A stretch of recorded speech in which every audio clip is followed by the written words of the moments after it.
And so for science, then I want them to, I was talking about flowers, I want them to grow some flowers or some plants. Not just grow them, but be able to name what they are. And that's a wonderful skill for your little ones to be able to do. So science, learning about insects, getting outside every day, planting a garden and doing something like that. Okay, so another thing with science is actually doing science in the kitchen. And that is actually when they cook with you and they see that when you're making a grilled cheese sandwich, the toast changes colors. Say, wow, isn't that something? We just add some heat and it changed colors. And you can talk about that. You don't have to get into the scientific why it happens, just that it happens, or what happens when you heat up water. What are the three stages of water? The three form, not stages, but the three states of water, with the steam and the ice. And you can do experiments with ice. How long does it take our ice cube to form in the freezer? And can you freeze applesauce faster than water, or water, is it, which one's faster, and doing things like that. So all of these experiments that you can do with water are fabulous too. You can get a simple book from the library on water and do experiments that way, or anything Janice Van Cleve. I love her stuff. She has simple experiments and things to do. Also, another kindergarten science focus can be the simple machine. And if you don't know what that is, then you're going to look it up and learn with them. Isn't that so fun? That's the beauty of homeschooling, is that you get to learn too. So focusing on the insects, that's we've studied that for years, not even just 1 year, but for years.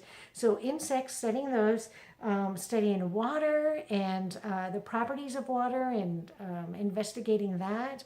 And then the other thing to do for science is to talk about the weather.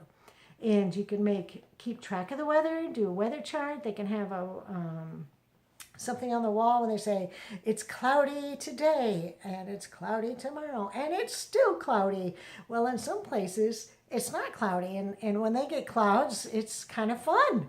So to be able to talk about the clouds and maybe the water cycle and how it rains and lands on the ground, and then it evaporates up into the clouds and then rains. And so discussing the water cycle, all that kind of stuff that you can do with little kinders, that you don't need worksheets and stuff for them to do. You just want to talk and play. And if you want to draw it and do something like that, then go ahead and do that. But I'm not really big on worksheets for kindergartners. Anyway, now here's one more thing that I did with my kinders, and I ask my families that I work with to do, is to have the children choose an animal that they might want to learn about each week. And it might be maybe once every other week, but you go to the library, and let's say they choose kangaroos. Then you go to the kangaroo sections and they pick out kangaroo books, and you bring them home and you read books about kangaroos, and you talk about the pockets, and you talk about the types of kangaroos, where do kangaroos live, what do they eat, and then you read the book Katie No Pocket, and anything you can find on kangaroos, and you just become an expert for a week on kangaroos. And at the end of the week, if you want them to do a report on kangaroos, then you sit at the computer and you say, okay, tell me everything that you know about kangaroos. And as they talk, you are typing everything they know about kangaroos. And you say, well, what do they eat? Oh, yeah. So as they're talking, you're typing their words and putting it all up. And then at the end, you can print out a picture of a kangaroo and stick it on there, and you have a report for that little kinder. And it is so fun and something that they're very proud of. So science, I think, for kindergarten and first grade, 4, 5, and 6-year-olds can be very simple, but full of information and content. And so my suggestions: stay away from workbooks for science and social studies.